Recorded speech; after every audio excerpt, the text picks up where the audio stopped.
Hello everyone, my name is Mendel Weinberger. I'm a mindfulness teacher and I teach mindfulness as part of the Jewish tradition. Many of you may not know that mindfulness is definitely a part of the Jewish tradition, and I'll tell you why. In the Rambam, it says a man should pray with kavanat halev, intention of the heart. In order to have intention of the heart, it means to know what he's saying and to intend his heart towards heaven. If he doesn't have this intention of the heart, he should not pray. And he should wait until he does. And he recommends sitting for several minutes, clearing the mind, quieting the mind, what is called Yeshuva Dat, that his mind is settled, and then intend his heart towards Shemayim and say the words of prayer.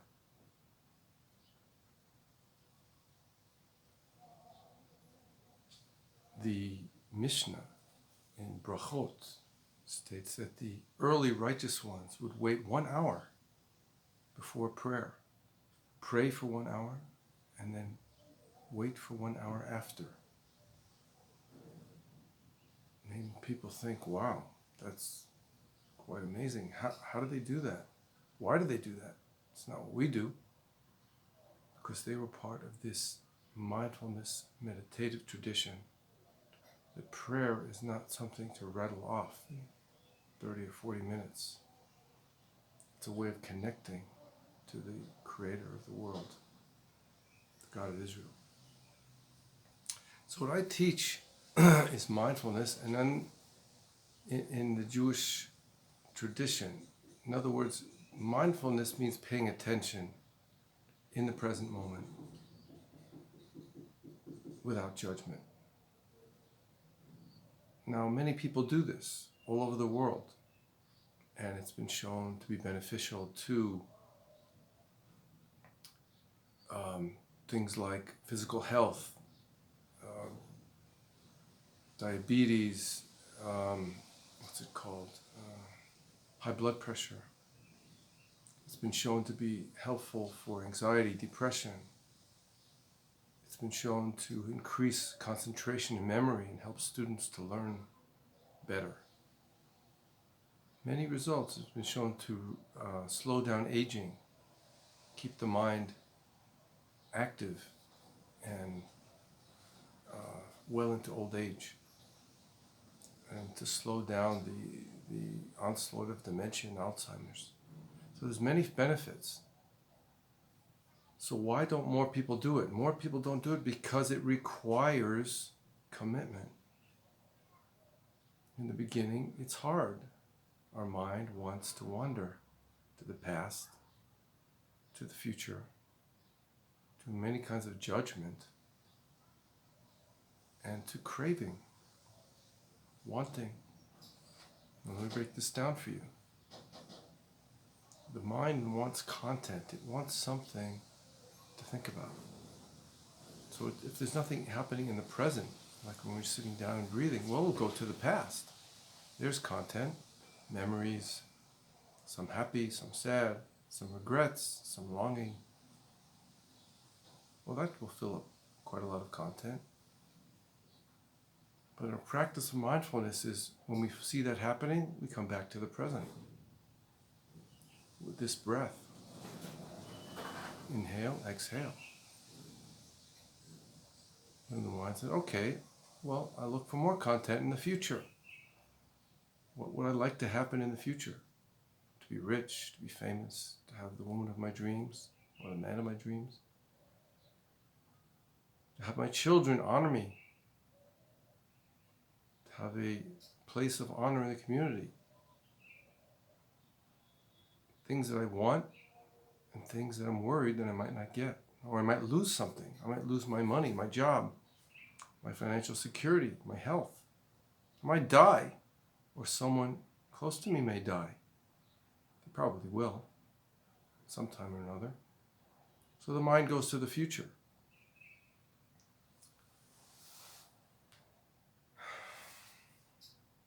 The third thing is, we're judging. This is another great content. We judge good, bad, right, wrong. I want it, I don't want it. We judge the weather. It's too hot, it's too cold. Judge our friends. They're not giving us enough time. Our spouses, our children, our parents, our boss, co-workers, people in the street, bus drivers, other drivers on the road. We judge everyone, self-righteously. Politicians, wow, that's a big one. So, when we're judging, we're not in the present moment. We're somewhere else. Being in the present moment means being right here and accepting this is what's happening right now. Maybe judging myself. I'm not smart enough. I'm not beautiful enough. I'm not kind enough. I'm not skillful enough, athletic enough, thin enough. As we judge ourselves, we judge others. And the last one is craving.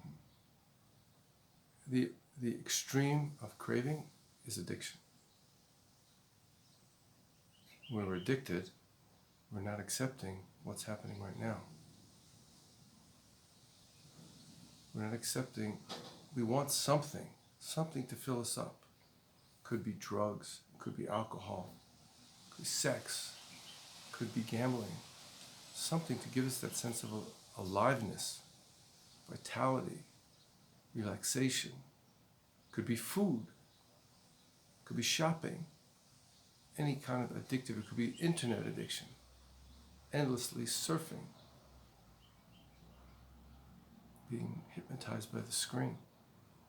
And when we're in that state of craving, we are not being present in this moment. So all of the mindfulness practices are practices in the world by people like John Kabat-Zinn, Tara Brach, Jack Kornfield, and many others, we have in our tradition.